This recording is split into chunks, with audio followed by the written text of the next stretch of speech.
Down with Hanukah. By Rabbi Meir Kahane.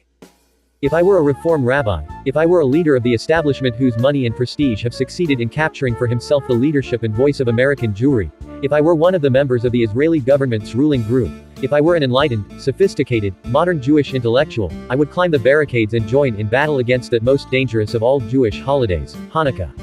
There is no holiday that is more universally celebrated than the Feast of Lights, and it is a measure of the intellectual dishonesty and hypocrisy of Jewish leadership that it plays along with the lie.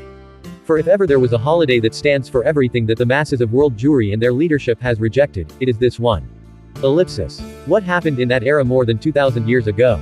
What led a handful of Jews to rise up in violence against the enemy? And precisely who was the enemy?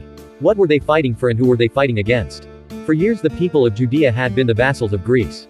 True independence as a Jewish state had been unknown for all those decades and, yet, the Jews did not rise in revolt. It was only when the Greek policy shifted from mere political control to one that attempted to suppress the Jewish religion that the revolt erupted in all its bloodiness.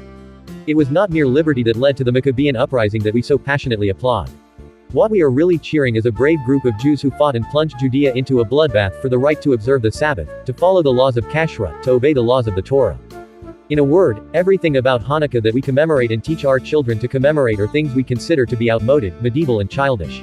Ellipsis. But there is more. Not only is Hanukkah really a foolish and unnecessary holiday, it is also one that is dangerously fanatical and illiberal. The first act of rebellion, the first enemy who fell at the hands of the brave Jewish heroes whom our delightful children portray so cleverly in their Sunday and religious school pageants, was not a Greek. He was a Jew. When the enemy sent his troops into Modian to set up an idol and demand its worship, it was a Jew who decided to exercise his freedom of pagan worship and who approached the altar to worship Zeus. And it was this Jew, this apostate, this religious traitor who was struck down by the brave, glorious, courageous. Are these not the words all our Sunday schools use to describe him? Mattatyahu, as he shouted, "Whoever is for GD, follow me." What have we here? What kind of religious intolerance and bigotry? What kind of a man is this for the anti-religious Hashomer Hatzair, the graceful temples of suburbia, the sophisticated intellectuals, the liberal, open-minded Jews and all the drones who have wearied us unto death with the concept of Judaism as a humanistic, open-minded, non-dogmatic, liberal, universalist, if not Marxist religion, to honor? What kind of Jews were these who reacted to oppression with force? Surely we who so properly have deplored Jewish violence as fascistic, immoral and, above all, un-Jewish, stand in horror as we contemplate Jews who declined to picket the Syrian Greeks to death and who rejected quiet diplomacy for the sword, spear and arrow had there been bombs in those days, who can tell what they might have done. Thus rejecting the ethical and moral concepts of Judaism.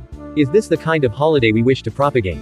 Are these the kinds of men we want our moral and humanistic children to honor? Is this the kind of Judaism that we wish to observe and pass on to our children?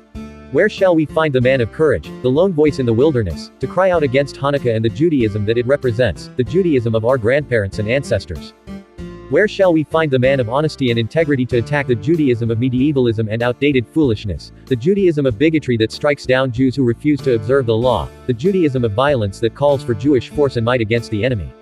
When shall we find the courage to proudly eat our Chinese food and violate our Sabbaths and reject all the separateness, nationalism and religious maximalism that Hanukkah so ignobly represents? Down with Hanukkah. It is a regressive holiday that merely symbolized the Judaism that always was, the Judaism that was handed down to us from Sinai, the Judaism that made our ancestors ready to give their lives for the El Road, the Judaism that young people instinctively know as true and great and real. Such a Judaism is dangerous for us and for our leaders.